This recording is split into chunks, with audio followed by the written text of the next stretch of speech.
Hey friends, Lauren here at Mill City Roasters. Today I wanted to share a little bit of information about one of our espresso blends. This is an espresso blend that's available for purchase online on our Greens Coffee page, but it also plays a really important role in our roasting program and our classes. Most of our customers who order roasted coffee from us will order this blend and they'll brand it on their own for their cafe, for their roasting business. They'll call it whatever they want. In classes, it's an opportunity for our students to work with a pre-blend and learn a little bit about espresso profiling. First, I want to explain what an espresso blend is. Espresso blends or espresso coffee is anything that we think tastes good on the espresso bar. It's not a specific type of coffee and it's not a specific roasting style. When you put the word espresso on something, you're just saying when you pull a shot of it as an espresso, it tastes great. When we're thinking about building an espresso blend, the first thing that we're thinking about is flavor balance. Espresso is going to be the base ingredient that's going to go on most of your cafe's menu. Think about your customer who orders a straight shot of espresso, an Americano, a cappuccino, or a flavored drink like a mocha. They're all getting the same espresso. So that espresso has to appeal to a wide audience and be strong enough to sort of pair with and cut through other flavors. Espresso in general should also be easy to extract. I'll talk more about that in a moment, but let's talk about our components of what we use to build this blend. The main component, and this is true for most blends that you'll encounter from many other roasters, is a coffee from Brazil. Brazil is a great blender because it's fairly affordable and it's available almost all year round. It's also got a nice general profile. It's a coffee flavored coffee, so it gives you that nice base foundation that you can build on. The next coffee that we use is right now from Guatemala, but in other times of the year, this component will swap out and be a Peru. For the blend, this coffee provides sweetness, chocolate flavors, and caramelized notes. Finally, we use something for a little pop of acidity, and in our case, that's a washed Ethiopia from the Yirgacheffe region.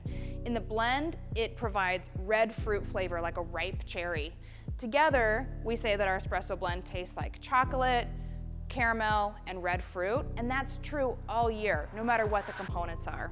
So for our customers who order this coffee, the price and the flavor descriptors stay the same. It's something that's really consistent that they can count on.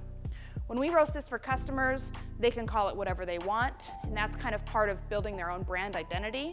When we sell it as a retail coffee, we call it Lucky Cat Espresso. When we're thinking about profiling this coffee on the roaster, the one thing that we focus on when we approach espresso blends is roasting it a little slower and a little longer. Focusing on spending a little bit more time in the drum allows for a better opportunity for extraction at the espresso machine. Think about how fast it takes to pull a shot of espresso, 25, maybe 35 seconds. So you want to make sure that all your flavors are super soluble and really accessible by that extraction. And spending a little bit more time in the drum helps with that. In a moment, I'm going to show you how we pull the espresso and talk about the flavors on the bar. When I'm dialing in an espresso, I'm looking for a recipe that is easy and consistent and super simple to work with. No one wants to throw away a shot in the middle of a busy rush because you were half a gram over or under. For our blend, I tend to prefer a dose of around 18 grams. That's what I have here. And I like for it to extract in between 25 and 27 seconds. I'm looking for about 40 or 42 grams out, and that's enough to fill about a 2-ounce shot glass. For today, I'm gonna split it into what's called a 1-in-1. That means I'm gonna taste one shot as a straight espresso and one as a macchiato. This is a helpful tip for when you're dialing in so that you can see how coffee is tasting on its own and with milk. So just like a great espresso should, it took a few seconds to start dropping after I engaged the pump here. It started really dark brown and really thin stream.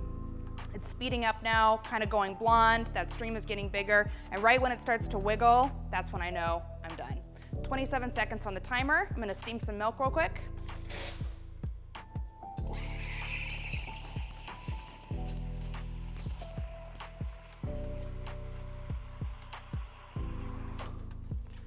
Cool, just a little bit.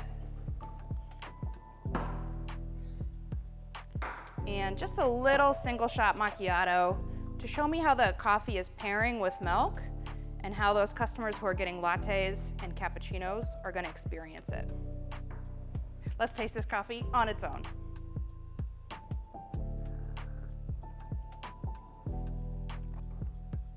perfect. In the espresso shot, I get sort of semi-sweet chocolate chips and a nice tart cherry. It's lively, medium weight, super drinkable, and has a very sweet finish.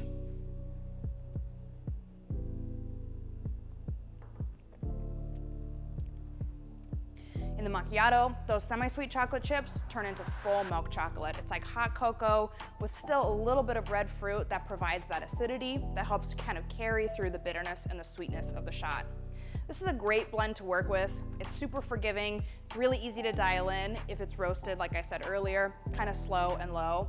And it's just a really nice coffee to explore if you're new to pre-blends or working with blending in general.